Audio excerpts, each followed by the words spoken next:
Bonsoir, soyez les bienvenus, tellement heureuse d'être avec vous. Vous êtes sur Biwaou, je suis Laura Massis, votre coach intervieweuse. Merci d'être avec nous, vous êtes près de 4000, vous êtes inscrits à ce super webinaire. Il y a des personnes qui viennent de partout, comme d'habitude, de Saint-Pétersbourg, du Nord-Pas-de-Calais, de Perpignan, du Québec aussi.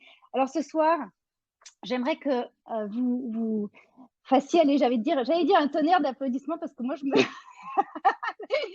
sais que vous êtes là en face de nous. On va passer un moment exceptionnel, un peu hors du temps. On a la chance de recevoir sur cette plateforme quelqu'un que j'aime beaucoup, un des plus grands experts français de tarologie, François Villeneuve. Salut François. Salut Laura, merci. Comment vas-tu? Je vais Comment tu te très sens? bien. Je Ouais. vais très bien. Je vais très bien. Bon. Je suis tellement Je en vais joie en tout cas de passer ce moment, ce moment avec toi. Et également. merci de nous accorder ce temps-là. Merci de nous éclairer justement sur ton art, ton savoir-être, ton savoir-vivre qui est le tarot. J'ai envie qu'on tire une petite carte pour commencer, pour donner la teneur. Est-ce que tu es d'accord avec ça? Allez, Je pour suis donner la... absolument d'accord. Est-ce que tu veux la tirer toi ou est-ce que tu veux que je la tire moi? Eh ben, tu la tires et j'en tire une après. Ça te Allez, va comme ça? d'accord. Allez, ça Et c'est marche. vraiment Ok. au hasard, on est là avec vous, ok? On va vivre comme ça ce moment-là. Alors, l'as de bâton. L'as de bâton. Ok, Le- alors c'est la teneur du webinaire, on est d'accord avec Ah, ça? en plus, bah écoute, ça correspond bien à l'énergie du webinaire parce que l'as de Ouais, bâton, on est dans ce côté création, début d'un nouveau projet, début d'apprentissage. Encore une fois, ce côté démarrage de quelque chose qui tient à cœur, qui représente une forme de passion. Donc, c'est une belle carte pour l'énergie, pour la transmission justement du savoir. ah, ouais, c'est super. Allez, j'en tire une aussi. Hop, hop, Allez, hop. Comme ça, à la volée. Paf. L'as de coupe. Regardez comme elle est belle cette carte-là. L'as l'as de de coupe. coupe. Alors, comment tu la lirais, toi, Laura, Oh, un beau justement? signe, un super beau Un signe. beau signe. De la lumière quand même, hein, avec Oui. ce blanc là. Et puis, écoute, aussi une introspection, j'ai envie de dire. L'as de coupe, si tu veux, c'est le début d'une grande histoire d'amour, généralement. Donc, Ouais, l'introspection aussi, mais aussi, ça peut être ce côté, effectivement, le début de je commence à me réaimer ou à m'aimer d'un point de vue différent. Donc, ok. l'as de Donc, qui est coupe, au c'est webinaire. exactement, voilà. J'aime le tarot, c'est la rencontre d'une histoire d'amour, peut-être avec le tarot pour toi, Laura. Bah, écoute, je me le souhaite parce que franchement, depuis que je prépare ce webinaire, j'ai vraiment ce jeu de cartes et je m'amuse avec. Et j'ai Bah, envie que ce écoute, webinaire, voilà, ça soit un plaisir pour vous aussi. écoute, c'est le principe du tarot et je veux que tout le monde s'amuse parce que c'est quand même quelque chose d'absolument fantastique, pas uniquement récréatif, bien entendu, Ouais. mais vraiment un outil de guidance, un ami et quelqu'un qui peut vous accompagner ou qui peut t'accompagner Ouais. justement au jour le jour dans tes problématiques quotidiennes. Bon, en tout cas, toi, ça fait 10 ans hein, que le tarot est rentré dans ta vie, C'est François. ça? C'est bien plus qu'un jeu, on va le voir Non, ensemble, on va bien sûr. comprendre ensemble. C'est une histoire d'amour et c'est bien que je sois tombée sur cette carte-là, comme quoi il n'y a pas de hasard. C'est une histoire d'amour entre toi et le tarot. Tu fais des consultations quotidiennes, près de 45 000 déjà à ton C'est actif. ça, Hein. ouais, c'est ça. Ouais.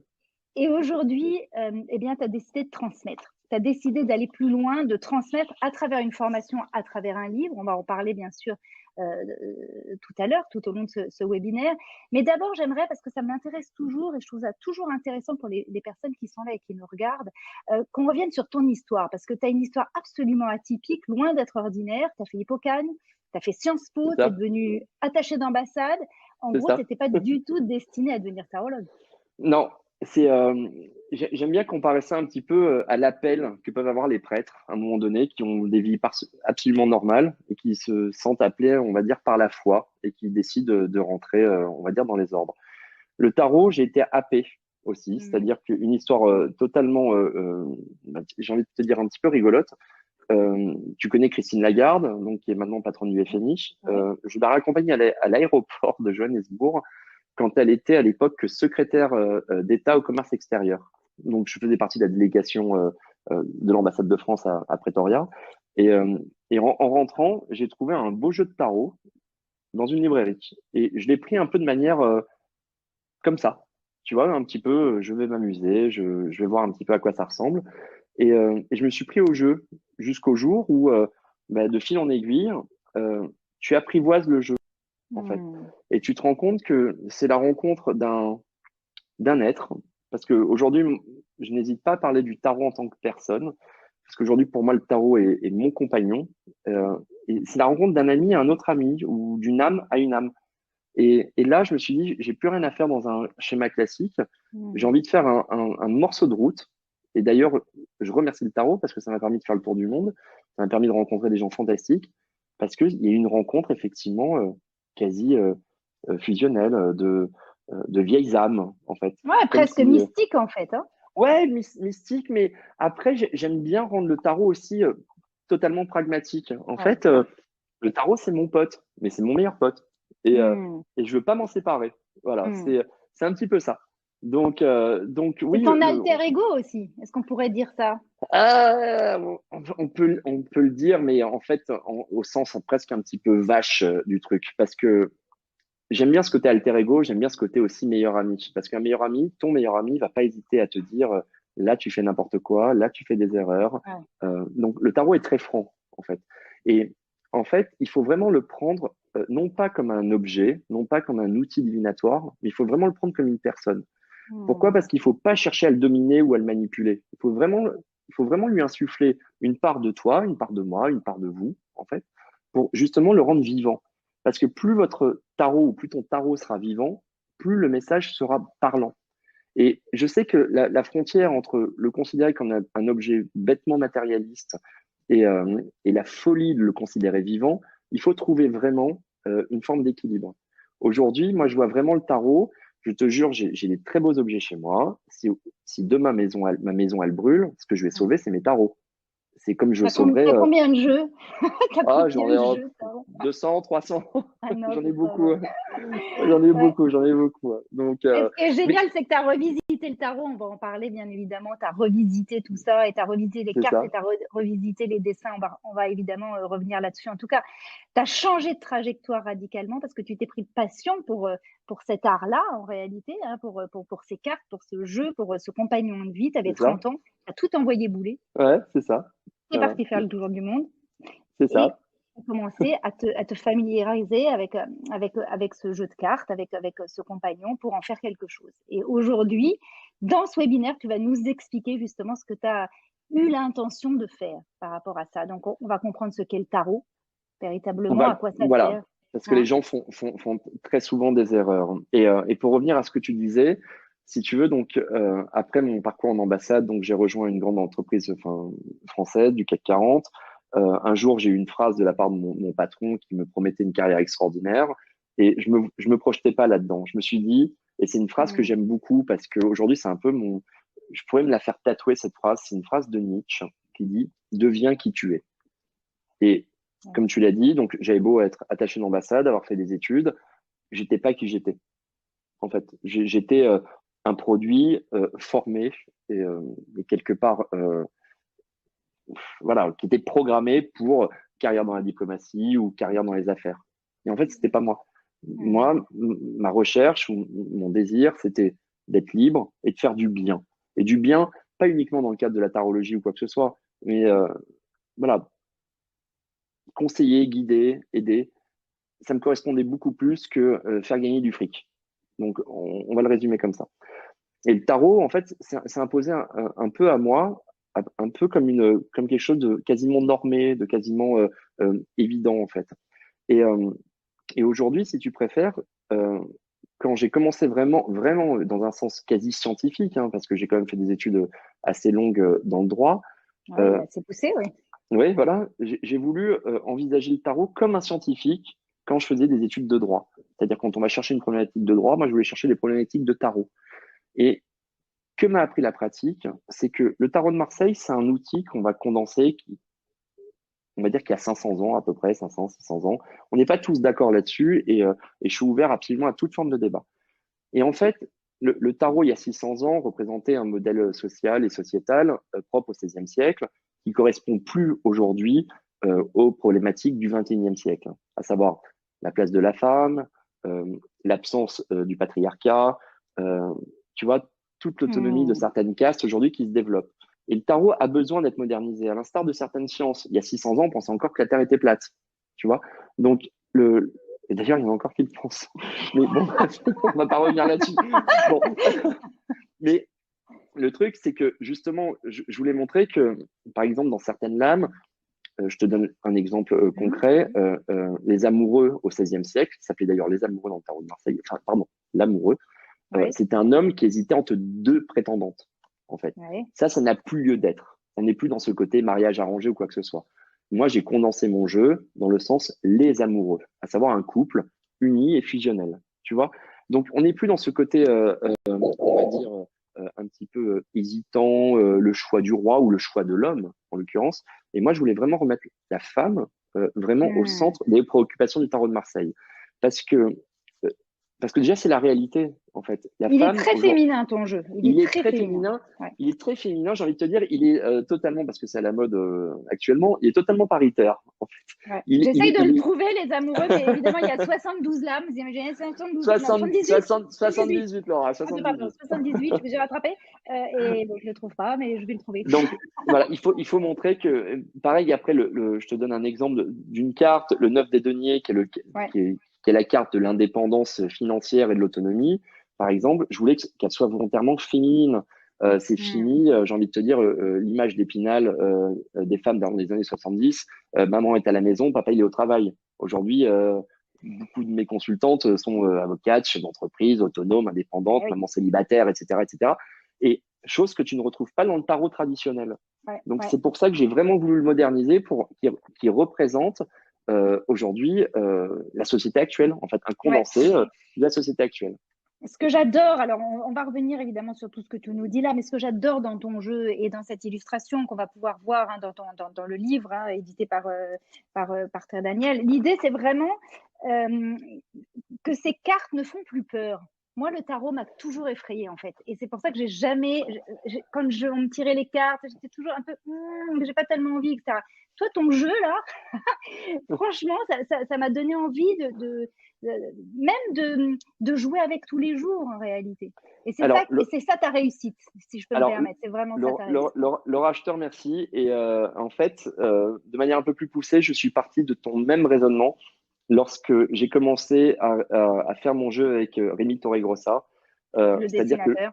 Ouais. le dessinateur, le problème du tarot de Marseille classique ou la version type K- du tarot de Marseille, elle est, elle est pas très cool. Ok, Elle est elle même est effectivement. super dure. Enfin, il y a Et des cartes qui tombent dessus. Tu te dis, oh mon Dieu, j'aurais pas dû non, me réveiller. elles sont pas. Effectivement, je peux comprendre. Elles peuvent être rebutantes. Et je vais même te dire, moi, bon, bien sûr que c'est un tarot que je manie, mais que je manie dans de rares occasions et qui, en toute franchise aujourd'hui, m'est plus utile. En revanche, il faut se servir de ce corpus quelque part intellectuel, surtout des arcanes majeurs, Ouais. surtout pour justement façonner un jeu. En revanche, pour le problème des arcanes mineures, c'est on va tomber dans du symbolisme qui aujourd'hui ne s'adapte plus ou n'est plus pratique. Le but du tarot de Marseille, c'est d'être pratique, c'est que ça vous serve. Savoir que telle couleur dans telle position veut dire ci ou ça. J'ai envie de dire, je laisse ça un petit peu aux chercheurs du tarot de Marseille, et pas dans un usage typiquement utile ou récréatif, en fait.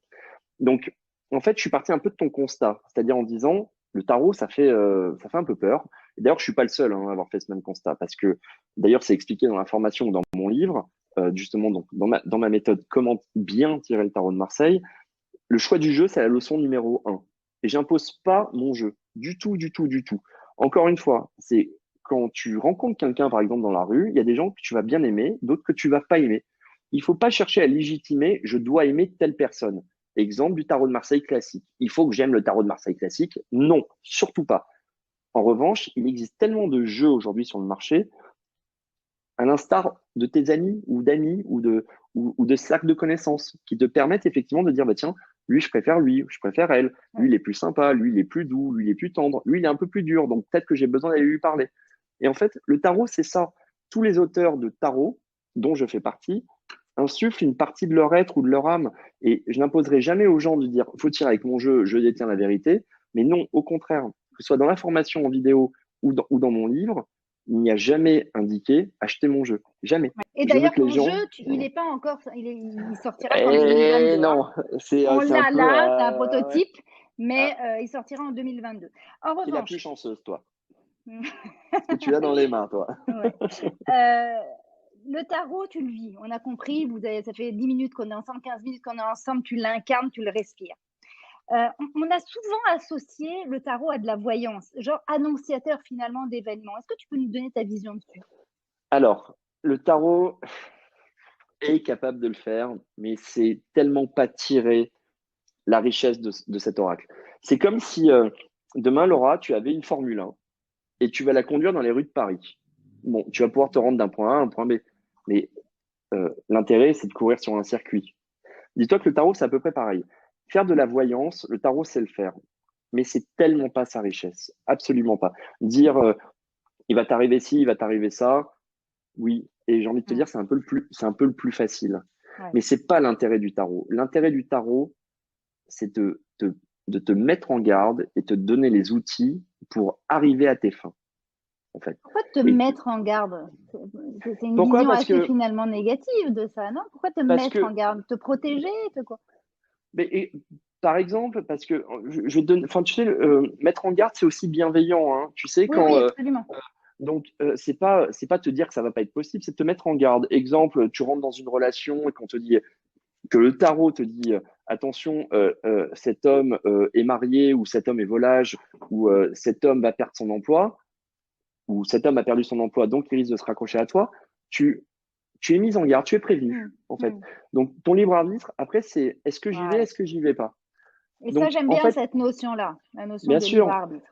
le tarot, c'est un outil qui est profondément intelligent parce que, si tu veux, on croit vraiment, un petit peu à l'instar de Sartre, vraiment au déterminisme. C'est-à-dire, l'humain est capable de s'accomplir en tant que tel.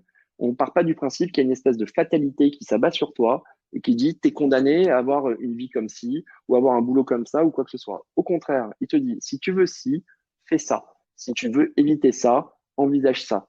Donc, toute la richesse en fait d'une consultation de tarot, c'est vraiment d'être capable de prendre l'essence même du message qui va t'être transmis pour en fait fabriquer ton futur, pas le subir. En revanche, il est totalement capable de te dire, voilà, il va t'arriver ça.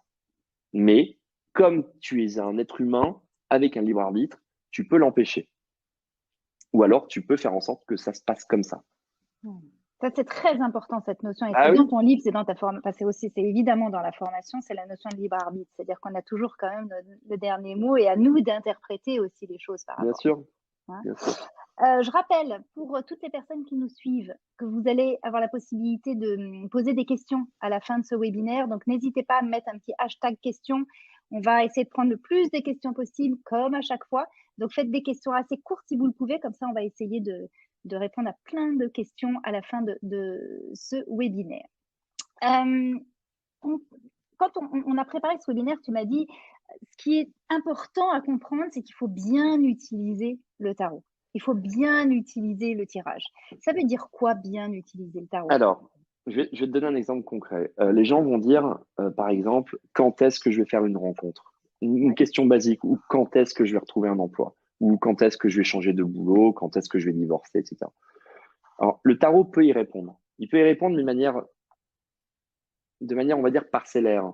La façon d'interroger le tarot, c'est de raconter une histoire. En gros, le tarologue est un conteur. Plutôt que de privilégier le quand est-ce que je vais faire une rencontre, il faut surtout l'envisager sur comment je vais faire une rencontre. Il faut toujours privilégier le comment au quand. Mais c'est pour ça que les gens parfois sont un petit peu, tu sais, un petit peu réfractaires au tarot de Marseille, parce que euh, à la différence, on va dire, des médiums ou de la voyance, qui vont dire voilà ce qui va vous arriver, le tarot va dire voilà comment vous pouvez y arriver.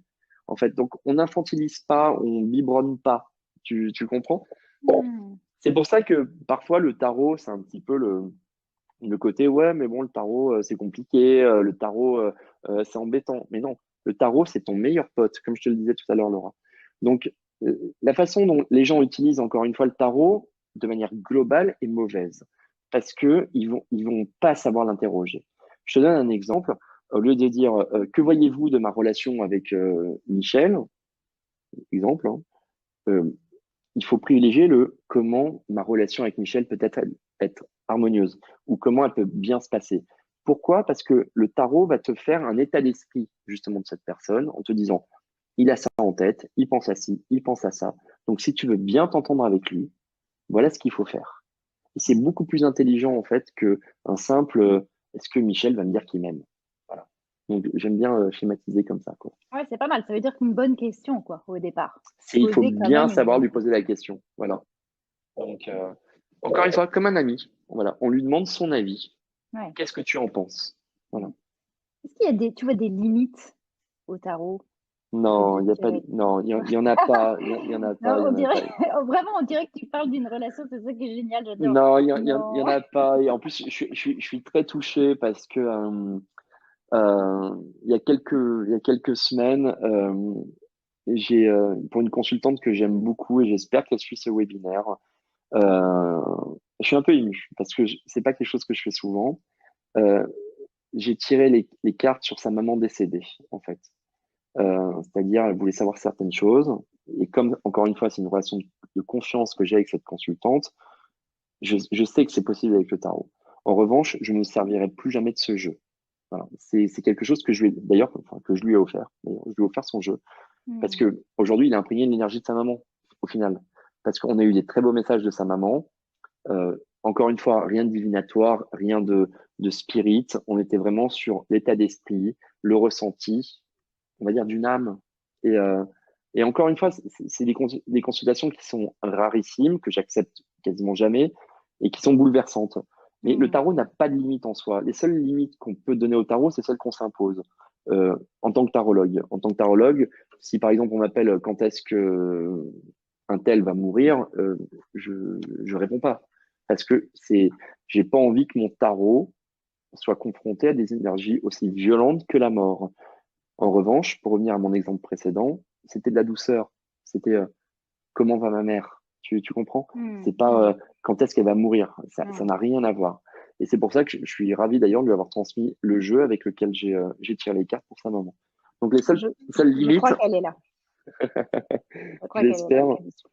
mais les seules limites, c'est effectivement celles qu'on s'impose. Donc, mais il Ouais. faut pas trop tirer sur la corde d'un jeu de tarot, sinon il devient mort à un moment donné. Il voudra plus répondre. Voilà. C'est comme quand tu sollicites trop un copain à toi, genre j'ai besoin, j'ai besoin, j'ai besoin, j'ai besoin, j'ai besoin. À un moment donné, il veut plus te voir. C'est Ouais. à peu près pareil. Je réponds juste à une question. En principe, je ne le fais pas, mais je réponds juste à Christelle qui nous dit: allez-vous donner la signification des cartes rapides des cartes? Oui, on va donner quelques significations. Il y en Je a voudrais juste 78 avant. quand même. Non, on va pas faire 78, on en a sélectionné. Enfin, en tout cas, on va en parler juste après. Est-ce que tu peux nous rappeler la différence entre les arcanes majeures et les arcanes mineures? Alors, je préfère On- répondre en... Ouais. Dis-moi.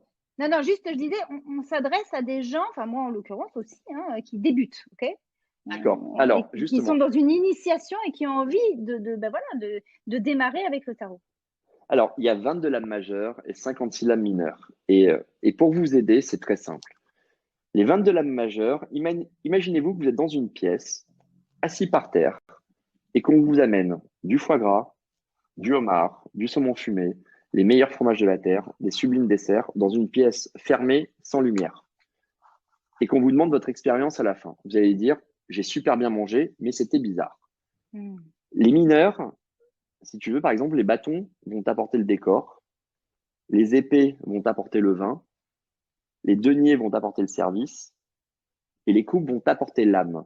Ce qui fait qu'à un moment donné, tu n'auras plus juste bien mangé, mais tu auras eu une expérience culinaire totale. La grosse différence, elle est là. C'est-à-dire, les majeurs vont te donner une très bonne tendance, voire des réponses. En l'occurrence, tu as bien mangé. Hmm. Et les mineurs vont t'apporter toute la multitude de détails qui fait que tu auras vécu une expérience absolument exceptionnelle. Donc, on peut commencer effectivement avec les majeurs. Et d'ailleurs, j'encourage les gens à ça. Ouais. Et pour le reste, pour effectivement progresser, c'est justement apporter ce bon vin qui va aller avec ton pigeon. Ça va être le super service avec un très beau service sur une jolie table qui fait que tu auras une expérience totalement complète. Voilà. Donc, le but des mineurs, c'est de donner une ouverture globale sur le monde. Et celui des majeurs, c'est d'apporter des réponses. Voilà. Ah, c'est clair comme explication. C'est clair. J'ai envie, moi j'ai été touchée par des cartes dans ton jeu de Ah, cartes qu'on retrouve dis-moi, évidemment dans Laura. la formation et qu'on retrouve évidemment dans ce très beau livre-là qui s'appelle Comment bien tirer le tarot. Tirer le tarot. Bien, c'est important, bien. Ouais, comment bien tirer le tarot. Et il y a toutes les explications à l'intérieur de ce livre, mais on va en parler tout à l'heure. J'aimerais qu'on revienne sur différentes cartes. Et j'ai été Dis-moi. touchée par 10 cartes. J'en ai pris une dizaine. Comme ça, j'espère que ça. Allez, dis-moi. Alors, et c'est à la volée, hein, comme ça, mais en tout cas, c'est À la des volée. cartes qui m'ont, voilà, qui m'ont touchée. Peut-être qu'elles vous parleront, je l'espère en tout cas. En tout cas, ça donne une belle mise en scène de ton jeu. Alors, on va commencer par le Dis-moi. battleur. Je vous la montre Le comme ça et battleur. vous me dites si vous arrivez bien à la voir, cette carte-là.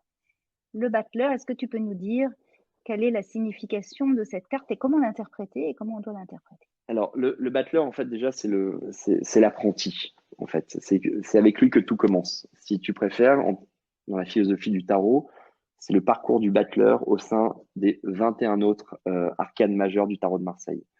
Le battleur, je l'adore parce que j'ai une infinie tendresse pour cette carte. C'est avec lui que tout commence et jamais tout finit. Le battleur, c'est quelqu'un qui essaye de tout manipuler. Comme tu le vois sur la carte, il manipule une épée, donc le symbole des épées, un bâton, des flammes, des jetons, des coupes. Donc, il essaye de manipuler tous les éléments. Mais c'est un apprenti, c'est un alchimiste. Donc, parfois, il se pète la figure. Et parfois, il réussit. Et en fait, toute la richesse du battleur, c'est que c'est une carte qui est extrêmement intelligente. Comme je le mets dans le manuel, une phrase de Nelson Mandela que j'adore, c'est soit je perds, soit j'apprends.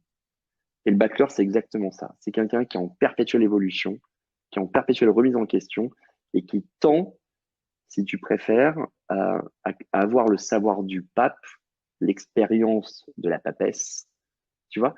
Donc, il va vers quelque chose. Et au final, pour arriver à quelque chose de très clair, qui est le fou. Ouais. Le fou, qui est le dernier arcane du tarot, qui est toi, qui est moi. On est tous le fou dans le tarot de Marseille. Voilà. Mais c'est un parcours initiatique, le battleur. Ouais. Donc, c'est une bonne carte pour démarrer, en fait. C'est génial parce qu'il y a une forme d'insouciance aussi. C'est-à-dire, on y va, peut-être qu'on va se péter la figure, mais c'est pas trop grave. Donc, il y a un côté un peu aventurier que j'aime bien. Donc, ouais. Bon, une carte, si vous me connaissez un petit peu, c'était normal que je la prenne, le soleil. Le soleil. Elle est magnifique, celle-là. C'est une des plus belles cartes de ton jeu. Hein. Mais bon, Ah, en tout cas, écoute, c'est une des des plus jolies cartes. alors, il y a un peu un secret de fabrication derrière le soleil. Le soleil, d'ailleurs, tiens, regarde, hop, j'ai aussi. Ouais. Le soleil, avec Rémi, on a voulu véritablement faire un côté très androgyne à cette carte. Dans le sens où un petit peu justement la démasculinifier, je sais pas si c'est français, mais tout le monde va comprendre, Ouais. Et en faire quelque chose de alpha oméga, si tu préfères. Donc un petit peu que les possibilités du soleil sont infinies. C'est une carte qui est magnifique parce qu'elle correspond vraiment à un bonheur intense et irradiant sur l'instant T. Mais Laura, le problème du soleil, c'est qu'il se lève et il se couche. Il se couche. Donc, c'est pour ça qu'il ne faut pas trop tomber accro au soleil. Et vu la façon dont tu dis j'adore, je suis un peu obligé de te mettre en garde pour te dire écoute, ne tombe pas trop amoureuse du soleil. Parce que le soleil, à un moment donné, il est plus trop là, quoi. Tu vois, à un moment donné, il se barre. Donc c'est une carte qui rend un peu addict, mais elle est superbe. Ça reste quand même une très très belle carte, mais de bonheur fugace. Attention, ok. Donc petite mise en garde sur ta carte fétiche. Bon. Voilà. Allez, on passe au 9 de denier. Ah, bah, tu vois, on en parlait un petit peu tout à l'heure. Ouais. Le 9 des deniers, bah, ça fait partie justement, et d'ailleurs, vous le trouverez dans la formation, un petit peu du travail de modernisation du tarot de Marseille que j'ai fait. Ouais. Le 9 des deniers, à la base, ça voulait dire, si tu préfères, chef d'entreprise ou chef d'État ou chef d'auberge ou profession un petit peu, tu sais, intellectuelle au XVIIe siècle, on va dire ça comme ça. Aujourd'hui, le 9 des deniers, moi, j'ai voulu vraiment la représenter comme une femme, voilà, dans le sens où l'accession à l'indépendance et à l'autonomie. Pourquoi? Pour casser avec les codes qui sont pas si récents que ça, Laura. Hein. Tu sais, il y a 30 ou 40 ans, les femmes n'osaient pas divorcer, ou alors elles n'avaient pas trop le droit, hein, on va dire ça comme ça. Elles voulaient pas trop divorcer parce que non, je suis pas indépendante, je vais pas y arriver, etc., etc. Donc ça, c'est une carte qui invite vraiment à s'affranchir des peurs, des codes sociétaux, et faire en sorte qu'on puisse aujourd'hui prendre son envol et se dire, je vais y arriver. C'est vraiment une invitation à la confiance en soi et à faire confiance dans ses compétences ou ses capacités. Et je vais un peu radoter sur cette carte, Laura, mais je vais te dire, j'ai des femmes brillantes au téléphone, qui ont 45 ans, qui sont avocates, qui gagnent très bien leur vie et qui ont encore la peur de ne pas subvenir à leurs besoins. Et ça, c'est une carte qui veut leur dire, mais putain, pardon, hein, Vous désolé êtes pour le langage, autonome. mais vous êtes autonome, vous êtes indépendante, vous êtes brillante, Oui. soyez fiers de vous, vous allez y arriver. Et donc, c'est un peu une ode, justement, à la femme indépendante, cette carte. Donc, mais ça, je pense qu'il y a encore des codes sociaux et qui doivent encore évoluer. C'est un problème, effectivement, de confiance en soi, mais malheureusement, c'est aussi l'héritage de pression sociale qu'aujourd'hui que les femmes subissent. Donc ça, c'est pour leur dire, les filles, faites-vous confiance, Ouais. ça va marcher, quoi. Ouais, c'est une très belle Voilà. carte. C'est une très Ah, j'aime belle beaucoup, carte. ouais. Ouais. C'est la pleine lumière, donc forcément. Ah, c'est pour ça que j'ai pas dormi. Voilà. Les signes de feu ont pas dû très très bien dormir hier. Donc tu aimes bien La la lune. lune? Ouais, je la trouve très La belle. lune. Alors la lune, j'aime beaucoup aussi. Donc c'est un des couples antagonistes dans le tarot de Marseille avec le soleil, justement. Donc et en fait la lune, si tu veux, la c'est pour ça que c'est pour la formation, que ce soit ou pour le livret, en fait, c'est le fruit de l'expérience, la Lune. La Lune, la pratique m'a appris que la Lune, c'était je mens pour protéger, en fait. C'est un mensonge par protection. C'est une relation qu'on cherche à cacher ou à dissimuler. Tu vois, j'ai mis spécialement un dreamcatcher, tu vois, ce côté attrape-rêve autour de la Lune, justement pour dire je cache et je protège. Donc, c'est toujours des intentions qui sont nobles. C'est comme quand tu mens à quelqu'un que tu aimes, par exemple, qui va avoir des problèmes et tu ne t'inquiètes pas, tout va bien se passer, alors que tu sais très bien que ça va pas bien se passer. C'est une façon d'enrober, si tu veux, de tendresse, euh, quelque chose que tu as envie de considérer comme sacré, en fait. Donc, moi, j'ai une incroyable tendresse pour la Lune, parce que c'est vraiment ce qu'on cherche à dissimuler, mais pour protéger sa vie privée ou pour protéger ses émotions. C'est pas du tout se réfugier, c'est pas du tout ça. C'est vivons heureux, vivons cachés. C'est un peu le sentiment de la lune. Tu vois? Euh, et d'ailleurs, ce qui est marrant, c'est que je vois même que ma voix, elle change quand je parle de cette carte, en fait. Donc, parce que il y a tellement voilà, c'est une grande carte de tendresse. Il faut Ouais, pas c'est la voir comme subtil parce qu'on voit voilà, les deux personnages là, c'est hein, ça. au-dessus. Ouais. Faut pas Il le y a voir plein comme de... ce côté mensonge ou trahison. Faut le voir sur je te mens pour te protéger. Voilà. Voilà. C'est bien. Autre carte, la reine des épées. Ah, la reine des épées, la reine de la vérité. C'est la quête de la vérité, la reine des épées. Elle est Alors, magnifique celle-là. la reine des épées, alors écoute, elle a son pendant positif et son pendant négatif. Dans le sens positif, c'est que généralement, c'est une scientifique, la reine des épées. Une femme médecin, femme avocate, femme chercheuse. C'est quelqu'un qui est en quête perpétuelle de vérité. On ne peut pas tricher avec la reine des épées. Le problème, c'est que la reine des épées, elle est complètement binaire. C'est ou blanc ou noir. C'est je t'aime pas, ça c'est faux, ça c'est vrai. Euh, donc, elle va avoir tendance à trancher son jugement où sa sentence est irrévocable, tu vois. En plus, on a raté koh ce soir. Donc, c'est exactement ça. C'est vraiment, elle est implacable et en tout cas, elle est surtout source de bons conseils ou de précision, Hmm. extrêmement. Hmm. Il y a une carte, alors vraiment moi qui m'a beaucoup touchée, c'est le 10 de coupe. Le 10 de coupe. Alors, quand on parlait tout à l'heure des cartes, tu sais, qui étaient issues du fruit de mon expérience, le 10 de coupe en fait partie. Dans les arcanes mineures, généralement, le 10 de coupe, enfin, les 10 sont une carte d'aboutissement. C'est une carte de finalité, c'est une carte de stabilité, c'est une carte de, bref, c'est une carte de j'ai atteint mon but. Le 10 de coupe, les coupes dans les arcanes mineures ont attrait au domaine sentimental. Et le 10 de coupe vient en théorie marquer un aboutissement amoureux. Et je l'accorde. En revanche, s'il y a bien quelque chose qui peut vriller à la vitesse de la lumière, c'est une relation sentimentale. Et on va comparer ça avec le 10 des deniers. Le 10 des deniers, c'est la solidité d'un édifice. Si tu jettes une pierre dessus, il va pas se péter la figure. En revanche, le 10 de coupe, qui représente la solidité d'une relation de couple, type un mariage depuis 30 ans, quelque chose peut venir bouleverser tout ça, en fait. adultère, tromperie, mensonge, euh, ce genre de choses. Donc, en fait, elle est volontairement représentée sur un équilibre qui est précaire, certes qui est stable, mais qui peut vraiment être chamboulé. D'où la représentation que j'ai faite avec effectivement ce côté de jeu de chamboule tout. Il suffit juste qu'on enlève une découpe et que tout l'édifice se casse la figure. Ce qui n'arrivera jamais dans le 10 des deniers, qui représente davantage le matériel. Voilà. Toujours beaucoup de femmes, hein, Toujours, dans ton jeu. Hein. Il y en toujours, a autant toujours. dans les autres jeux? Non, non, absolument pas, non. Ok, Non, non. donc c'est un vrai choix de ta part, en fait. Ah, c'est un vrai choix, mais en fait, c'est le faire paritaire. Hein. C'est-à-dire Hmm. que j'ai même créé des cartes avec Rémi. Par exemple, le valet des épées, le valet des épées, par exemple, est volontairement androgyne. Volontairement. Donc, le valet n'a pas spécialement vocation à être un homme. Pourquoi, d'ailleurs? Donc, c'est encore une fois, j'ai vraiment voulu conserver, si tu veux, une inspiration un petit peu médiévale et un peu fantastique, bien entendu. En plus, ça correspond un petit peu à ce que j'ai vécu en tant qu'humain. Mais encore une fois, en y associant aujourd'hui des problématiques qui sont modernes. Ouais.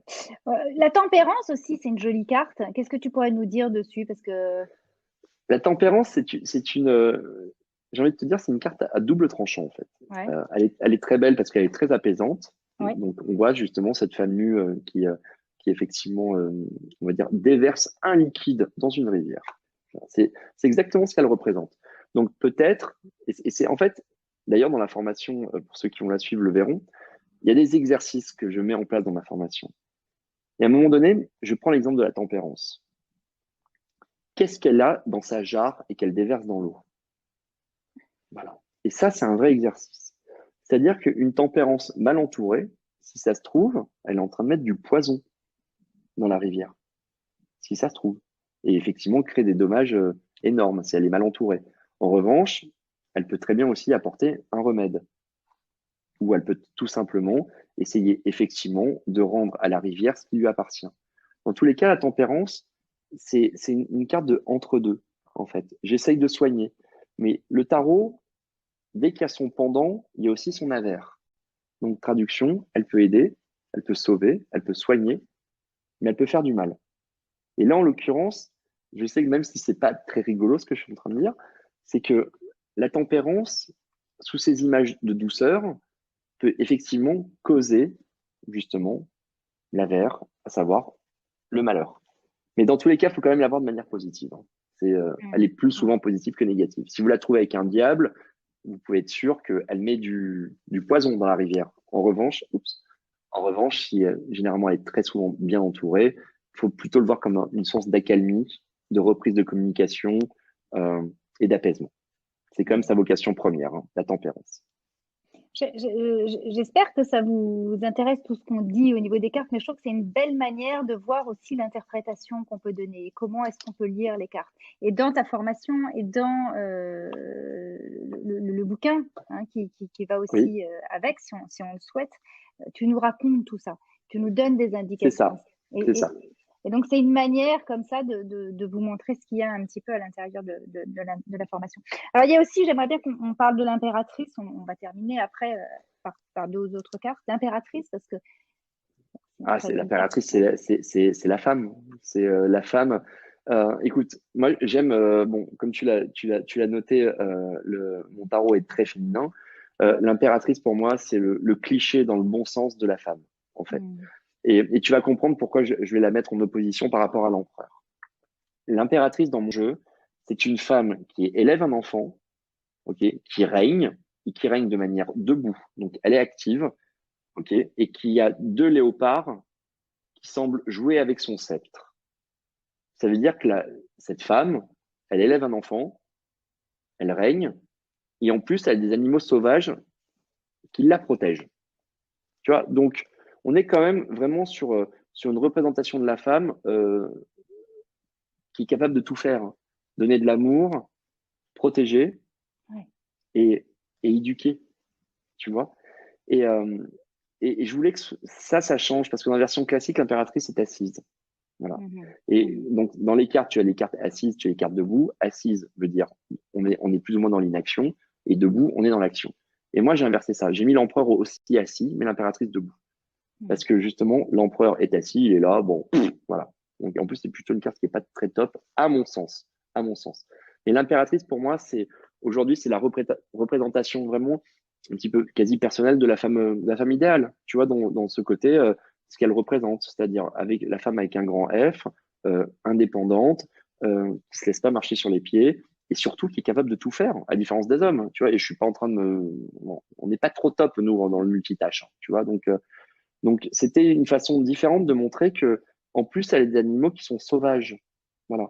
Tandis que l'empereur, dans mon jeu, est représenté avec des chiens domestiques. C'est-à-dire qu'il n'a pas fait, comment dire, l'intelligence de tenter d'apprivoiser parce qu'il n'a pas la patience, tandis que la femme l'aura. Donc ça, c'est quand on va très loin dans la lecture. Tu comprends? C'est-à-dire, elle a pris le temps d'apprivoiser des panthères, chose qu'un homme ne ferait pas.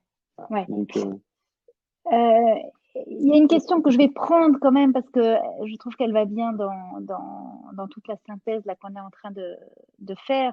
C'est, est-ce que tu proposes, alors ça je pourrais y répondre ayant vu la formation, mais est-ce que tu proposes une technique de tirage? Il y a Il y en a plusieurs plusieurs. techniques de tirage. Il y en a plusieurs. Il y en a plusieurs qui sont bien sûr accessibles dans la formation vidéo, euh, qui vont vous donner une trame, mais au-delà de tout ça, qui vont surtout vous donner les moyens de faire vous-même votre propre tirage. Ça, c'est une phrase de Francis Bacon que j'aime beaucoup, en fait. C'est que la règle sert de boussole et la loi sert de compas, en fait. Donc, le compas, c'est précis. Et moi, j'aime bien donner des règles. Moi, je vous donne une boussole. Après, c'est à vous aussi de faire votre propre loi. Aujourd'hui, j'ai mes propres méthodes de tirage. Donc, bien entendu, je vais vous guider, je vais vous donner le tirage du jour, le tirage en trois cartes, Ouais. le tirage en croix, etc. Le Mais oui-non après, aussi. oui, le oui-non aussi. Mais après, c'est aussi à vous de faire votre tirage. Et dans la formation, vous bénéficierez vraiment de tous les outils pour fabriquer votre propre tirage. Ouais, c'est super. On termine avec peut-être le 10 des épées et puis le 3 de bâton. Est-ce que Allez, c'est des jolies cartes aussi, ça? Le ah, 10 des épées. le 10 des épées, bon, il y a des cartes, on va dire, qui sont un peu négatives dans le tarot. Le 10 des épées est une profonde carte de mise en garde en disant attention, vous avez droit dans le mur, vous risquez d'être paralysé. Et, et tu vas me dire encore, oui, mais pourquoi c'est encore une femme?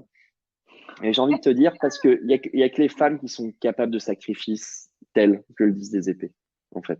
Alors, non pas que j'ai une mauvaise opinion des hommes ou une mauvaise image des hommes, mais je sais à quel point le pouvoir sacrificiel de la femme est prégnant, en fait, dans notre société actuelle. Donc, le 10 des épées, on voit cette femme effectivement acculée par 10 épées, qui ne bouge pas, est-ce qu'elle est inerte ou pas. Donc ça, encore une fois, comme je suis un éternel optimiste, si un jour vous la retrouvez dans un de vos tirages, voyez-la vraiment, vraiment, vraiment comme une copine qui vous dit attention, tu vas droit dans le mur. Ouais, ouais, Véritablement. mmh. Voilà. Mmh. Et, et concernant ce 3 de bâton, alors 3 de bâton pour qui j'ai une grande tendresse, le 3 de bâton, C'est une de tes cartes préférées, ça, non? je l'aime beaucoup. En plus, je me rappelle très bien de la façon dont je l'avais créé, enfin, où Rémi l'avait dessiné, en fait. Je me rappelle très bien. On était dans un petit village des Bouches-du-Rhône. Euh, le 3 de bâton, euh, si on devait la résumer en une phrase, c'est est-ce que je continue mon projet seul ou est-ce que je le fais en équipe?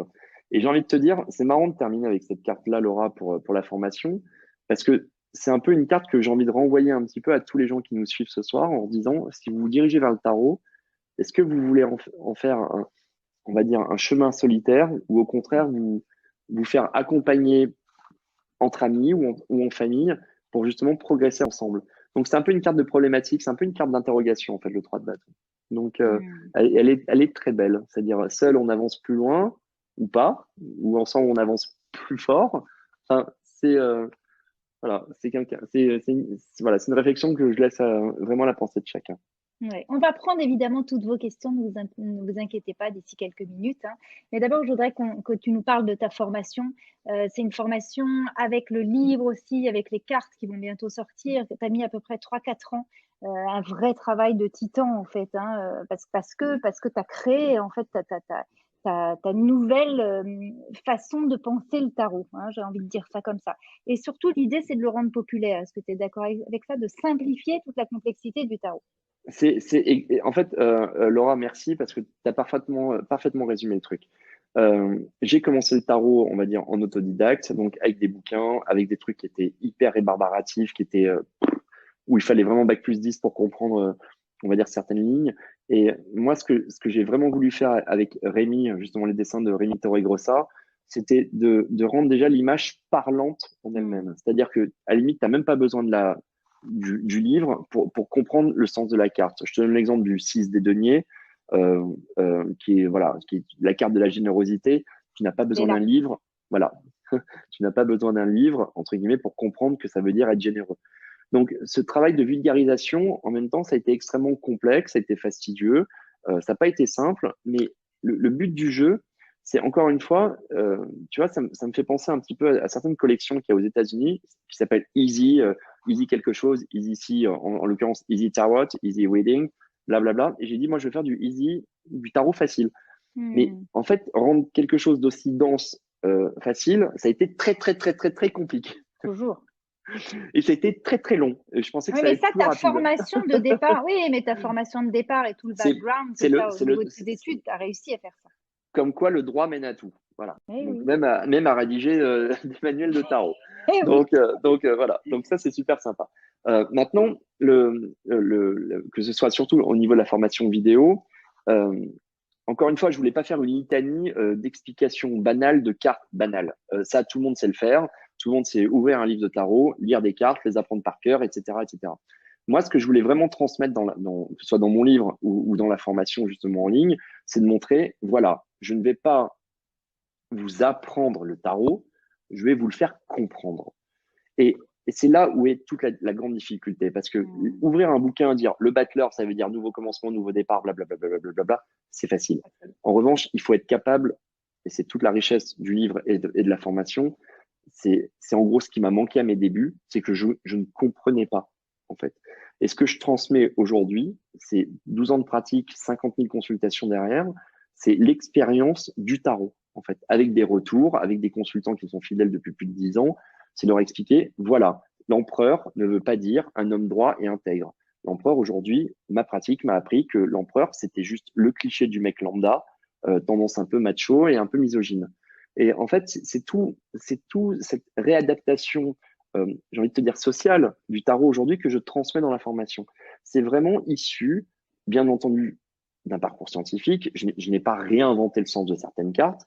Disons que je les ai modernisées ou adaptées. Ouais, ça, voilà. Ça. Ouais. Et surtout, je les transmets comme je transmettrais le tarot, j'ai envie de te dire, à ma fille de 13 ans. C'est-à-dire, c'est incisif, c'est court, c'est précis, c'est pas, je me mélange pas dans des symboles ou des axiomes qui n'ont plus lieu d'être au XXIe siècle. Encore une fois, on évolue et c'est important de transmettre effectivement cette évolution.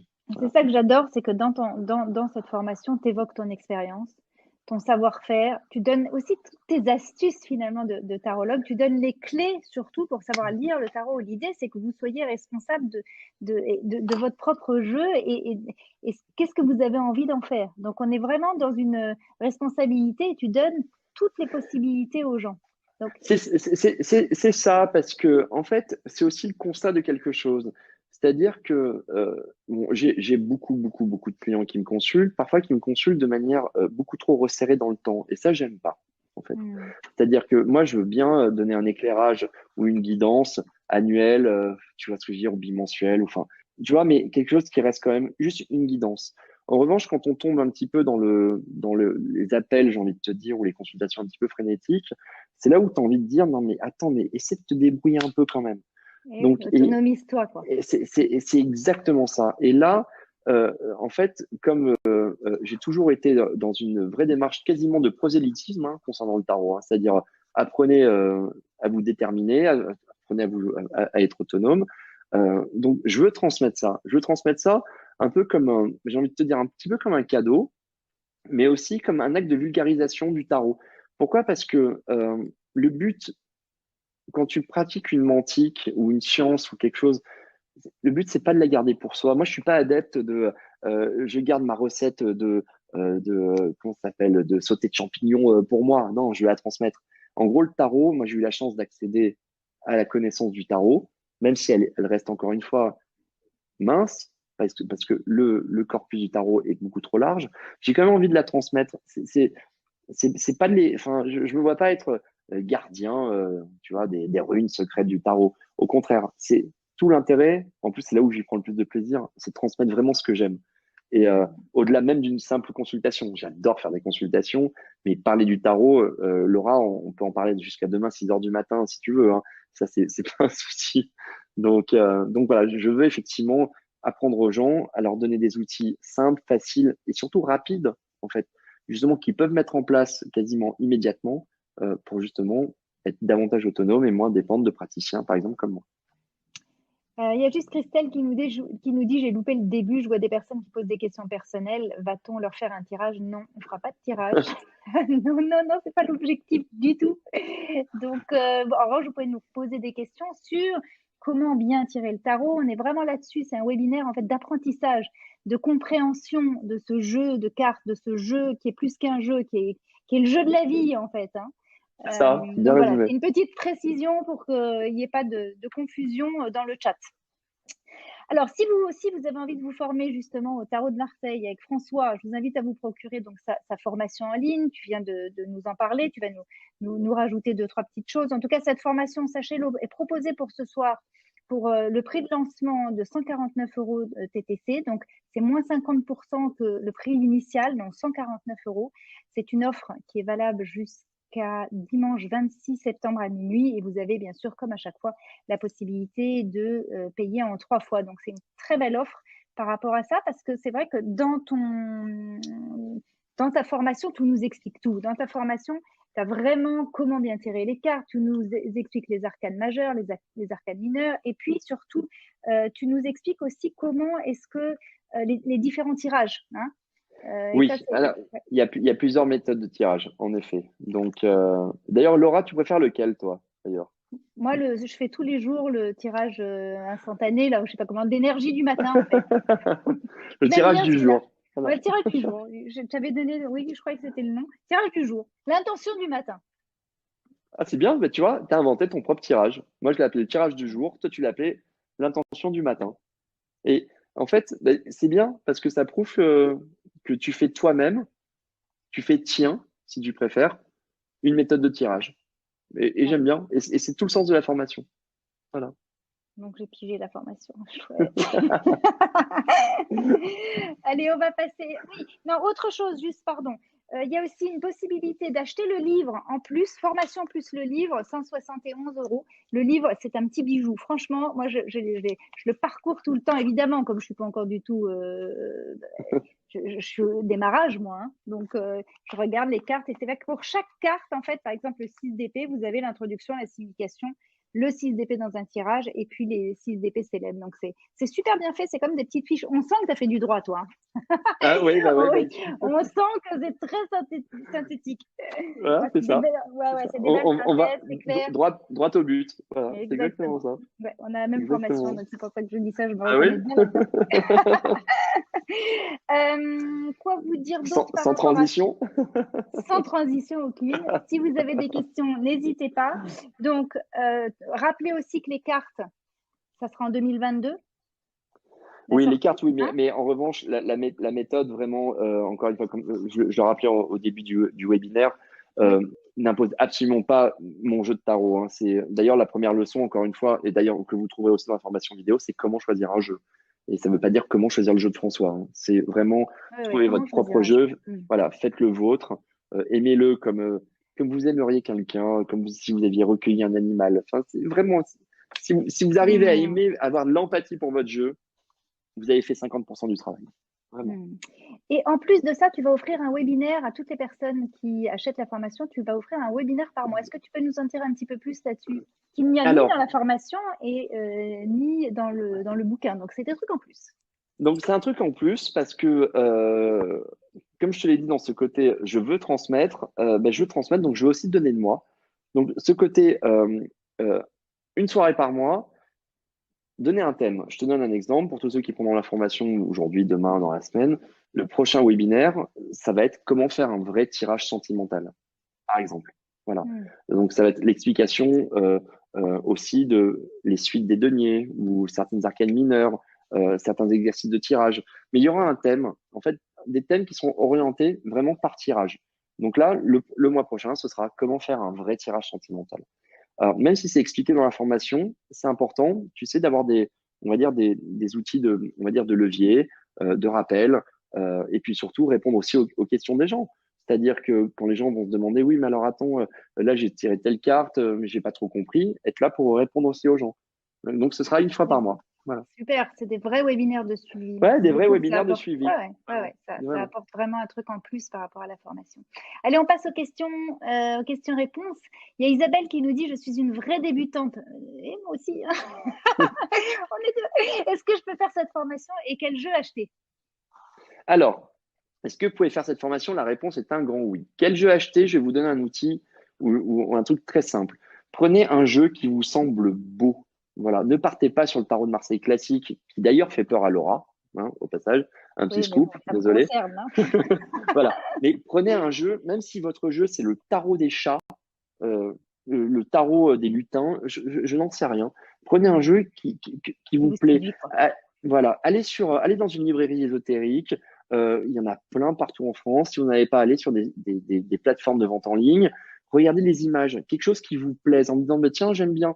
Et n'ayez pas peur du côté, parce que le tarot a parfois un côté un peu nunuche, parfois un peu has-been, un peu kitsch. N'ayez pas peur. Moi, j'ai démarré avec un jeu qui est kitschissime au possible.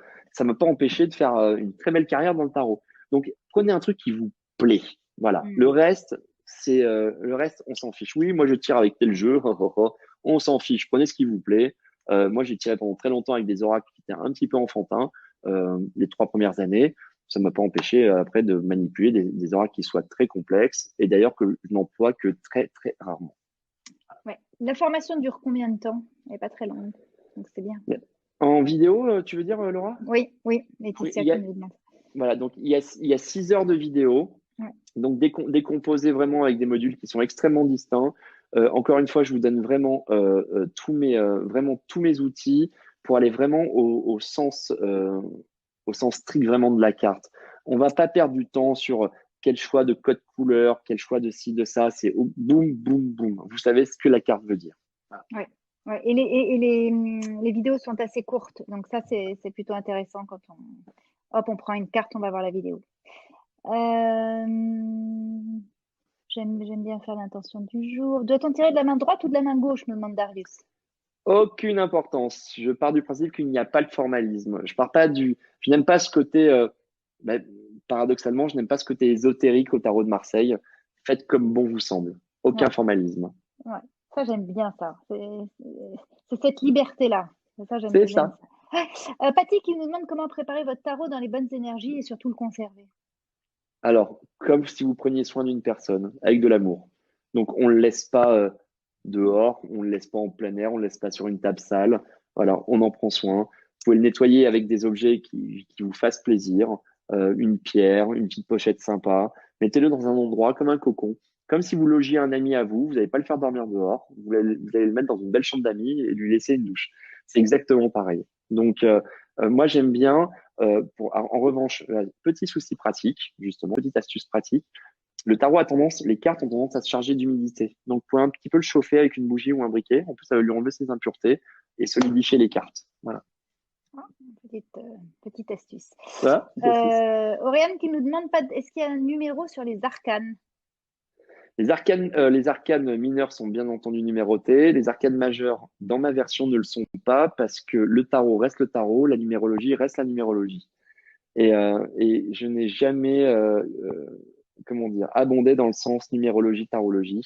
Je n'y ai jamais vu de passerelle euh, parce que chaque mantique a sa mantique. Alors, c'est un parti pris qui peut peut-être un petit peu surprendre les gens, mais c'est quelque chose pour lequel je me suis toujours battu, dans le sens où je n'ai jamais voulu numéroter mes arcanes majeures. Il y a un début, il y a une fin, mais il y a un début et une fin. Le début, c'est le battleur, on est tous d'accord. La fin, on ne sait pas. Voilà. Donc, c'est pour ça que la fin, c'est au battleur de l'écrire, pas la numérologie ou pas la numérotation.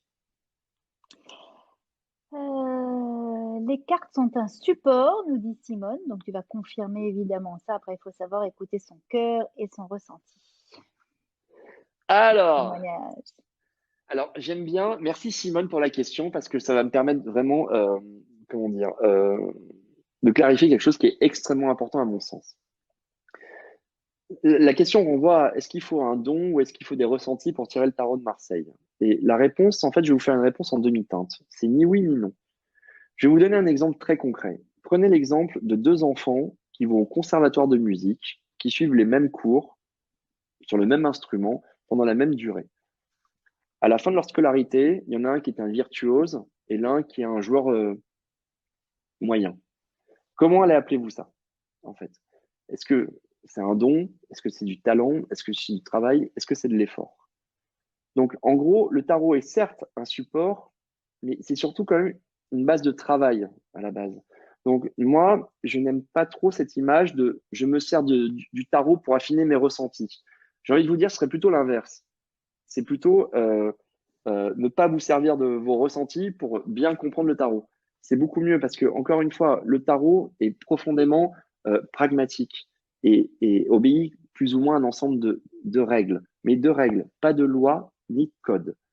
Donc, le côté euh, ressenti tarot, oui, ça peut vous donner une sensibilité, à la limite, je préfère, mais pas y aller en mode totalement, on va dire, à l'ancienne, c'est-à-dire je tire les cartes sans savoir à quoi ce que ça veut dire pour affiner un ressenti.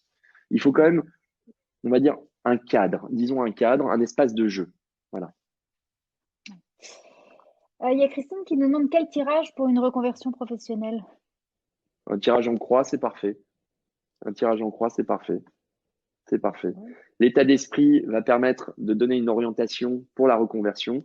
Typiquement, est-ce que je veux aller dans ce genre de secteur? La situation présente, quels sont les obstacles? Le futur proche, plus ou moins les pistes. Euh, et ensuite, le futur et les conclusions. Un tirage en croix est parfait. Ok. Tous les symboles qu'on voit ont-ils une signification particulière, précise? Tous, tous. Et tout est Mais dans la formation. tout est dans la formation. Et puis, encore une fois, vous savez, les origines du tarot sont secrètes. Elles sont disparates, elles sont différentes. Personne ne s'accorde. Il y a des secrets dans le tarot. Il y a des secrets que je vous révèle, des secrets que je n'ai pas encore percés, et des secrets dans lesquels j'invite les consultants justement à les identifier et à les trouver. Voilà, moi j'en transmets certains, je ne transmets pas tous, parce qu'il y a des choses qui sont un peu sacrées aussi, des choses dont je ne suis pas nécessairement sûr, mais le tarot est une quête, c'est une quête initiatique. Donc bien sûr que je transmets tout ce que je sais, d'autres choses dont je ne suis pas encore totalement sûr et que j'étudie. Et puis j'espère que d'ici 3, 4 mois ou 6 mois, certaines personnes viennent me dire, j'ai compris le sens du sceptre de telle carte, ou j'ai compris pourquoi cet oiseau. Voilà, j'attends que ça. Tout est questionnement, quoi. C'est ça. Ouais. Adriane qui nous demande est-ce qu'il y a une date de sortie pour ce tarot-là, enfin, pour les cartes, et où est-ce qu'on pourra le trouver? C'est 2022. sûr, oui, mais quoi, 2022 est 2022? partout. On peut pas vous dire avant. Non, bon, non, non. Je sais que il est extrêmement attendu. Mais bon, entre-temps, vous avez un super manuel, une super formation, et puis il y a de très très beaux jeux sur le marché en attendant. Et d'ailleurs, il y a la version condensée de mon jeu, déjà le Petit Villeneuve, donc avec les 22 lames majeures, Oui, qui est déjà très très bien pour débuter. d'accord. Très chouette. Marie-Noël qui nous dit très très chouette ce jeu et la place qu'il donne au féminin. Donc ça, je pense qu'effectivement, c'est assez joli tout ça. Après, il y a pas pourquoi avoir gardé les noms mais rien du symbolisme? Nous demande Claire. Alors justement, Claire, parce que le symbolisme du XVIe siècle n'a plus rien à voir avec, encore une fois, le symbolisme du XXIe siècle. Et en plus, je suis pas totalement d'accord. Parce que je vais prendre, je ne sais pas si je l'ai sous les yeux, je vais prendre l'exemple du battleur. Le battleur, dans ma version, reprend absolument tous les codes de la version du XVIe siècle. Il y a les 4 éléments, le Ah, chapeau en infini, elle est l'étal, là, elle est là, elle est là. voilà. Donc, il reprend tous les codes, mon battleur, tous les codes. Le chapeau en infini, en 8, qui correspond justement à toutes ces possibilités. Euh, les 4 éléments qui sont représentés mais qui ne sont pas maîtrisés, à l'instar du battleur, justement, voilà. À l'instar du battleur dans le tarot classique, euh, qui justement escamote des jetons sur une table de bento. Donc, j'ai gardé quand même les codes. Je les ai juste, on va dire, revisités. Je prends l'exemple de la Maison Dieu aussi.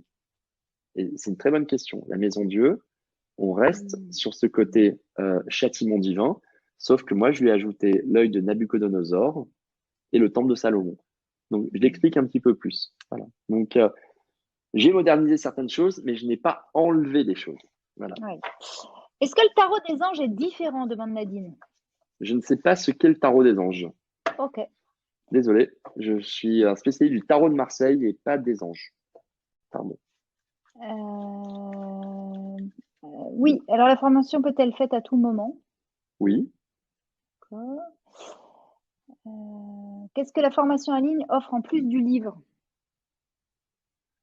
Bah, tout quand même, enfin, c'est-à-dire pas mal d'exemples de tirages commentés. Donc des tirages commentés et puis surtout des astuces. Je prends vraiment l'exemple, il y a un truc qui est très sympa dans la vidéo que je fais. Et encore une fois, je voulais, lorsqu'on a fait la formation en vidéo, je voulais absolument pas tricher lorsque j'ai fait les tirages. C'est-à-dire que je voulais partir vraiment à l'aveuglette, en fait, avec le risque, non pas de me tromper, mais de pouvoir me reprendre, en fait. Et justement, il y a une grande partie qui est consacrée à des tirages qui sont commentés, où on voit que je vais commencer à donner une signification à une carte, par exemple, et cette signification va changer au fur et à mesure du tirage. Donc justement, c'est ce qu'on appelle habiller un tirage. Et ça, c'est quelque chose qui, le livre ne permet pas non plus de le vivre à 100%. Le livre permet juste d'en parler. En l'occurrence, l'avantage de la vidéo, pour un exemple pareil, c'est vraiment de se dire, ah oui, cette carte-là, par exemple, l'exemple de la tempérance, hein, okay, l'exemple, ah, elle commence bien à la tempérance, et en fait, elle finit super mal. Donc, pourquoi? Parce que j'explique vraiment le mécanisme quasiment, enfin, oui, intellectuel du changement de perception de la carte. Voilà. Donc, il y a ça, et puis, il y a des mises en situation de cartes, il y a des exercices qui sont corrigés. Ouais, puis elle est sympa, quoi. C'est très intéressant à faire. Ouais. Ah, cool. Quelle différence entre le tarot et les oracles? Nous demande Sophie. En fait, le tarot, c'est très simple. C'est 78 lames. Voilà. C'est composé de 22 lames majeures et de 56 lames mineures. C'est le tarot. Alors, tarot de Marseille, tarot de ce que vous voulez, mais c'est le tarot. Un oracle, ça peut être 24 cartes, 32 cartes, 48 cartes. C'est un oracle est un oracle. C'est c'est une forme de personnification d'une piti qui dit tiens, un oracle, c'est si. D'ailleurs, j'aimerais bien en faire un jour parce que c'est moins, on va dire, moins normé, moins dogmatique qu'un tarot. Un tarot reste un tarot. Donc, un tarot, c'est 78 lames, 56 mineurs, 22 majeurs. Oh, c'est un autre projet, ça. Ouais, c'est un autre projet, ça. C'était déjà sur un autre projet. Quelle carte doit-on... Alors, ça, c'est assez intéressant parce que pour des rentrées d'argent importantes, quelle carte doit-on sortir? Les deniers. Okay. Bon, comme tout ce qui a trait avec les deniers, par exemple, voilà. On a un exemple, le 6 des deniers, qui est une carte de générosité, le 5 des deniers, qui est une carte, là, en l'occurrence, de ruine, le 9 des deniers, qui est une carte de rentrée d'argent, voilà, le valet. Généralement, les deniers, c'est bien pour, voilà, as des deniers, valet de deniers, cavalier de deniers, roi de deniers, sont des bonnes cartes pour l'argent. Isabelle qui me demande, est-ce que Jodorowsky vous a inspiré? Pas du tout. Okay. Désolé. Et quelle est ta perception? Je vais même aller plus loin. Au contraire, en fait, comment dire. En fait, le travail, attention, Jodorowsky reste, j'ai envie de vous dire, la référence en termes de tarot de Marseille, la référence. Mais on est trop dans une connaissance qui est quasi biblique du tarot et qui ne convient pas aujourd'hui à une approche pratique du tarot. Il faut savoir quelque chose. Alejandro Jodorowsky a écrit un livre fantastique sur le tarot, la Bible du tarot d'ailleurs, mais Jodorowsky ne fait pas de tirage, on en fait très très peu. Et il a transmis à un moment donné le tarot, mais c'est pas quelqu'un qui a fait 40 000 ou 50 000 ou 100 000 consultations de tarot. Jodorowsky, c'est un puriste du tarot qui connaît le tarot, la philosophie, les symboles, avec une approche qui est absolument sublime et quasi poétique du tarot. Le but de mon livre, de mon jeu et de ma formation, c'est d'être capable que vous tiriez le tarot pour vous, pour votre copine. Mais si vous suivez l'approche de Jodorowsky pour vous, surtout si vous êtes débutant, mais vous risquez d'être dégoûté ou vous risquez de vous dire mais je sais toujours pas tirer les cartes ou je ne comprends pas en fait. Donc, mais ce qu'il a fait, c'est remarquable. Mais il a apporté un niveau de technicité aujourd'hui qui, ne, qui, qui aujourd'hui n'est pas utile au final, on va dire dans une pratique ou quotidienne ou récréative. Et attention, je ne critique pas du tout son travail. C'est juste que si vous voulez, Jodorowsky, c'est Mozart, moi je suis André Rieu. Voilà, c'est voilà, comme ça, voilà, c'est bien dit. Ah, c'est une bonne métaphore. Voilà, c'est une bonne métaphore. Voilà, très bonne métaphore. Écoute, je te souhaite d'avoir le succès d'André Rieu. Voilà. Est-ce qu'on interprète les lames à l'envers de façon différente que dans le bon sens, me demande Christelle. Alors, on peut le faire, mais encore une fois, comme je le disais justement tout à l'heure un petit peu précédemment, la fameuse, voilà, moi je vous donne des règles, je vous donne pas des lois, ok? Vous pouvez le faire, mais je vous invite, par exemple, si on voit le 6 des deniers à l'envers, il faut pas le considérer comme une carte d'avarice nécessairement. En fait, ce que j'explique dans la formation, c'est l'appréciation d'un tout. Voilà. Je ne veux surtout pas enfermer le lecteur ou le spectateur dans une matrice formalisée, chiante. Genre, si j'ai donné à l'envers, ça veut dire ça. Ça veut dire ça. Non, au contraire. Le tarologue, c'est un conteur. C'est quelqu'un qui doit être capable de raconter une histoire à partir de 4 images. Endroit, envers, toute la richesse ou tout le talent du futur tarologue sera être capable de reconstituer ce puzzle. Et Donc parfois, tout le monde peut le faire en fait. On peut tous. ben oui, bien sûr, mais bien sûr, bien sûr, bien sûr. C'est-à-dire que, et je comprends la question envers, endroit, parce qu'on on me la pose très souvent. Moi, je ne le pratique pas. C'est-à-dire que je pars du principe où j'ai 5 cartes sous les yeux, elles veulent me raconter quelque chose. Voilà. Donc, parfois, bah tiens, cette carte-là, elle est positive, parfois pas.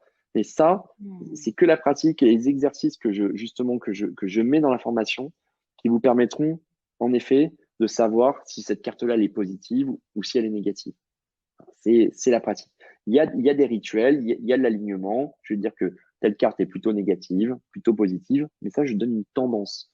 En fait, le but de la formation ou du livre, c'est vraiment de responsabiliser les gens face vraiment à leurs interrogations et à se dire, allez, fonce. Voilà. Un peu comme les bébés nageurs. Allez, vas-y, tu vas y arriver. Ouais, Voilà, allez, c'est tu vas. vraiment ça. On te jette à l'eau. Ouais, Il y a un c'est petit ça. rituel à faire quand même juste avant, peut-être pas rituel, c'est pas le bon mot, mais avant de tirer avant de tirer les cartes, est-ce que tu proposes quelque chose? Moi, je leur parle. Mais ça, c'est un peu mes trucs à moi, ça. Voilà, Ouais. je leur parle un peu. Voilà. Elles ont, Mm. tous mes jeux ont des surnoms, tu vois. Donc, voilà. Donc, Mm. j'aime bien dès qu'on parle voilà, de la relation que je peux avoir avec mes jeux, j'aime bien à chaque fois parce que ouais, c'est une relation qui est, encore une fois, qui est humaine. Tu vois, ouais. Tu tires les cartes pour toi-même? Non, Pourquoi? rarement. C'est rarissime. C'est rarissime. Parce que j'ai envie de te dire, je suis un peu comme le patron de casino qui joue pas en fait. C'est marrant, mais c'est un peu ça. C'est parce que j'aime bien l'inconnu en fait. Mais ça c'est ma personnalité, hein. Alors attention, je suis pas non plus totalement inconscient. Je sais que j'ai un trésor dans les mains. Euh, je m'en sers. Encore une fois, je m'en sers. Mais c'est extraordinaire et c'est 2, 3 fois par an, tu vois, mais pas plus, Ah pas oui, plus, bon, je vais te pas tirer les plus. cartes, moi. Ah, ah, ah. Pas tout de suite, hein, on va s'entraîner un petit peu quand même avant. Il y a Marie qui nous dit, y a-t-il une durée de temps lorsqu'on s'inscrit? Est-ce qu'on a la possibilité d'avoir une interaction avec toi, François? Oui, Tu parles une fois par mois. d'un chat, par exemple, où on pourrait poser des questions. Voilà. Pendant le webinaire de suivi, en fait, de la Oui, formation, une fois par mois. et puis j'ai créé un groupe privé Facebook sur lequel j'interviens aussi régulièrement. Voilà. Ah, ça c'est bien. D'accord. Ouais. Ok. Il y a plein de beaux commentaires sur ton jeu, beaucoup de mots sur les dessins, peut-être un petit mot sur ton dessinateur. Ah, Rémi Torregrossa, qui est la personne la plus gentille sur Terre et la plus talentueuse et la plus patiente. En tout cas, il a fait un travail absolument Ah, remarquable. Mm. il est fabuleux. Et puis, il n'y a que lui qui a pu transmettre vraiment ce que je voulais dans mes cartes. Ça a été le fruit d'une collaboration de 3 ans, faut pas l'oublier. On s'est vu plusieurs fois, on s'est retrouvé dans des lieux un peu insolites ou isolés, où on s'est enfermé pendant 15 jours, 3 semaines.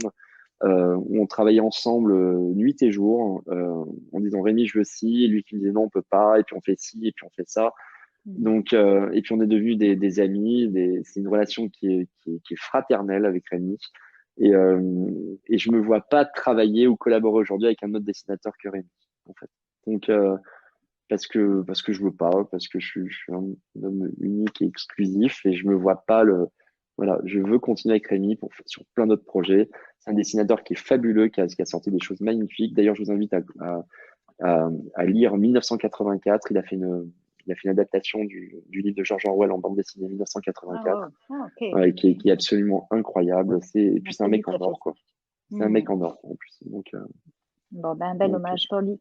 En tout cas, bravo à lui. Est-ce qu'il faut nettoyer les cartes énergétiquement? Allez, on va prendre une ou deux questions et puis on On reste. peut, on peut, pour ça, il y a deux, trois trucs que j'aime bien. J'aime bien l'énergie de la Lune dans ce genre de situation ou du Soleil. Bon, après, c'est chacun son truc, hein, après. Hein. Donc, étant donné que moi, je suis plutôt un signe de feu, j'aime bien justement lui apporter l'apaisement avec la Lune.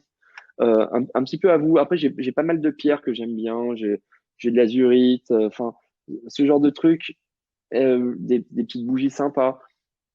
C'est c'est vraiment libre à soi, quoi. Vraiment là-dessus, Hmm. y a pas de code. Tout comme est-ce qu'on mélange main droite, main gauche, est-ce qu'on brasse main droite, main gauche. C'est vraiment encore une fois, dites-vous dites-vous que votre tarot, c'est votre futur ami. Donc traitez-le comme vous aimeriez être traité. Voilà, Hmm. voilà, donc ça j'aime bien. Il n'y a pas de code. Encore une fois, il y a une vraie liberté. Ouais, il y a Bernard quand même. Alors, on en a parlé quand même au démarrage du webinaire, mais peut-être ça va conclure comme ça l'intérêt de se tirer pour soi-même les cartes et pour les autres d'ailleurs. Qu'est-ce que ça apporte Quoi donc? de se tirer les cartes? En fait, c'est une discussion avec soi-même quand on se tire les cartes. C'est une vraie discussion avec soi-même. Il faut être capable de se regarder dans un miroir et dire tiens, là, tu es en train de faire n'importe quoi, ou là, tu es sur le bon chemin. La grande difficulté de se tirer les cartes pour soi-même, c'est d'être objectif. Et en fait, je vous dis que c'est difficile, mais il n'y a rien de plus facile. À question de mettre son ego de côté. Vous êtes votre meilleur ami et vous savez que vous pouvez être votre pire ennemi. Donc, quand les cartes disent attention, là, t'es trop négligent et que vous savez très bien que vous avez une tendance à être négligent, faut pas dire ouais, ça va aller. Non, il faut dire attention, vous allez être négligent. Donc, tout l'avantage de se tirer les cartes, c'est rappelez-vous, vous êtes votre meilleur ami, déjà en tant que personne. Donc, voyez-le toujours comme un avertissement ou justement, au contraire, comme un encouragement en disant t'es sur la bonne voie, vas-y, fonce. Mais il faut pas se voiler la face après à se retirer les cartes jusqu'à ce qu'on ait un tirage qui nous semble être super positif ou au top. Il faut être objectif. Et c'est la grosse difficulté, en fait. Donc, Hmm. encore une fois, quand on veut tirer le tarot, il faut se connaître soi, il faut connaître la vie, il faut connaître la société, il faut avoir un petit peu de vécu pour pas tomber un petit peu dénu, en fait, en se disant, mais non, je pensais pas que ça pouvait être comme ça. Non, le tarot, c'est un reflet de la société, c'est un reflet de vous, c'est un reflet du monde. Et avec tout ce que ça comporte en bien comme en mal. Et on a tous des travers. Donc, quand on se tire les cartes, j'ai envie de vous dire, au final, c'est un travail d'honnêteté intellectuelle. C'est être capable de se regarder dans le miroir. Est-ce que ce que je suis en train de faire, c'est bien ou pas? Et ça, le tarot, il saura vous le dire parfaitement. Libre à vous Hmm. après de l'entendre ou pas. Hmm. Et on termine. Allez, Josette qui nous dit, je suis venue par pure curiosité. Je ne le regrette pas. C'est vraiment intéressant. On a envie d'en savoir plus. Merci. Véronique qui dit, votre jeu est le miroir de votre belle âme. Bravo. Et une petite question, allez, de Sophie. Les cartes, on m'a dit qu'il ne fallait pas prêter son jeu à quelqu'un d'autre. C'est vrai. Oui, Bravo. c'est vrai. Ok. Alors là, c'est quelque chose que je ne supporte pas, sauf si on me demande. Voilà. Bah alors, Si je on me dit, rends pas mon jeu de cartes. sauf si on me demande. Si on me dit, j'ai beaucoup de jeux chez moi et quand j'ai des gens qui arrivent et qui touchent mes cartes, je fais la gueule. Honnêtement, je dis, Ah putain, oui. je fais arrête déjà. Et en revanche, quand on me dit, tiens, je peux prendre ce jeu, il n'y a aucun problème. Et en fait, je le vois presque comme une intrusion sur mon corps. Tu comprends, Laura? C'est-à-dire, c'est comme, voilà, t'as quelqu'un qui vient chez toi qui dit, au fait, j'ai mis ton t-shirt, ça te dérange pas? Bah, si, t'aurais pu me demander. Bah, c'est pareil. Voilà. Donc, on ne prête pas son jeu. Leçon On ne numéro prête 2. pas. Allez, Céline qui vient, je viens de m'inscrire, bravo à la formation de François. Je lis les oracles depuis plusieurs années. Je cherchais une personne qui pourra m'apprendre à tirer le tarot. C'est chose faite. Merci beaucoup. Bon, on va s'arrêter là. Ben oui. Allez, un petit mot de conclusion peut-être, François. Quel a été ton plus bel enseignement du tarot sur toi? C'est une question un peu plus personnelle peut-être, mais. Alors, écoute, c'est un petit peu ce que je disais au début du webinaire, c'est vraiment deviens qui tu es. Et d'ailleurs, je suis sûr que cette phrase de Nietzsche, Laura, elle fait écho en toi aussi. Oui. C'est-à-dire que tu as été journaliste sur le service public. Aujourd'hui, tu es ce que tu es, une femme indépendante, coach, tu vois, qui s'est dirigée vers les autres parce que tu es devenu qui tu étais toi aussi à un moment donné. Donc, le tarot de Marseille, en fait, c'est une quête vers le soi ou vers l'autre ou vers l'absolu de qui on est. C'est le, comment dire, on lève le voile sur les mensonges, que ce soit des turpitudes humaines, de soi ou quoi que ce soit. On est vraiment on est nu en fait face aux états d'esprit des autres, face à la réalité du quotidien. Et encore une fois, on se rend compte qu'on est juste là sur Terre, grâce au tarot, pour être ce qu'on doit être, pas ce dont on a été programmé pour. Laura, tu as fait des études brillantes, tu as été journaliste, à un moment donné, tu as dit, c'est plus pour moi, je veux ça. Voilà. Mais le tarot, c'est pareil. C'est en gros, deviens qui tu es. Voilà. Et cette phrase de Saint-Exupéry que j'adore aussi, l'essentiel avec l'avenir, n'est pas de le prédire, mais de le rendre possible. Et toi et moi, j'ai envie de te dire, on est des parfaits exemples de c'est possible. Voilà. Genre, on devient qui on est. Voilà, oh, merci, quelle belle conclusion. C'est magnifique. Merci en tout cas pour ta belle énergie. C'est moi qui te remercie. Pour cet éclairage. Écoute, ça a été un plaisir. Ça a été vraiment un joli territoire de vie, de jeu. On a appris beaucoup de choses. Merci pour ton enthousiasme et vraiment pour ton expérience de nous dévoiler tout ça.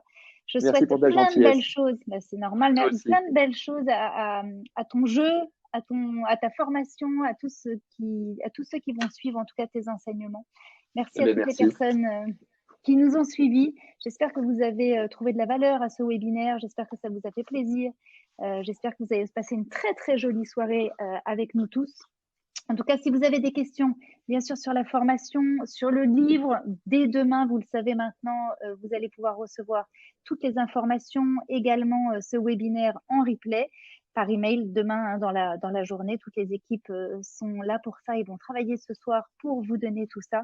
En tout cas, nous, on vous souhaite avec François une magnifique soirée, un bon dodo, plein de belles choses et deviens qui tu es. Deviens qui tu es, exactement.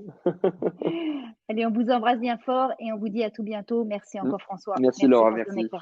À tout bientôt. Salut, au revoir.